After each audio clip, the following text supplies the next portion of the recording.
This organization fights for underdogs and for people who've been cheated, for people who are the victims of pollution, people who've been hurt in all sorts of different ways. At Hanford, we have workers who are trying to clean up the results of our construction of nuclear weapons over a 50-year period.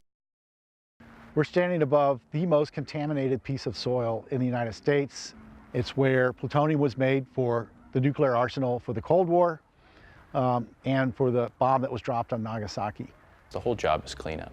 So when you start talking about transferring chemical waste from one tank to another or to other places to get treated so we can try to get rid of it, the whole process involves workers coming in contact with either the waste or the vapors or the product of those chemical reactions. I smelled something and it was stronger than normal. And I didn't think a lot of it. It wasn't something that concerned me at the time. I just left the area. And it was a couple hours later that my lungs started just closing. It was just hard to breathe. I just kept getting worse to where I could hardly walk across the room. It just felt like somebody was standing on my chest all the time.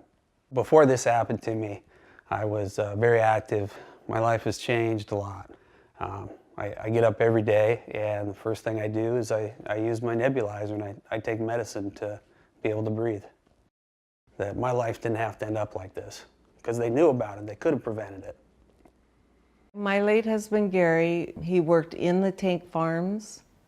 He worked around the tank farms. They were not given masks to wear or any sort of protection.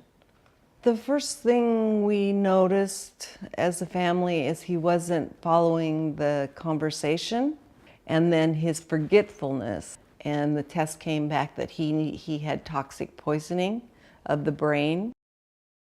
Hanford killed my husband, and they don't care. The DOE and the contractor refused to credit. In fact, they've set up their whole system to not even look. Public justice has lawyers with expertise in this area of law. And without them, we couldn't have probably brought this case so effectively. This case will bring systemic change, not only for the workers at Hanford today, but the many thousands and thousands of workers that will be conducting this cleanup, for decades to come. It's invaluable to have public justice on our side on this.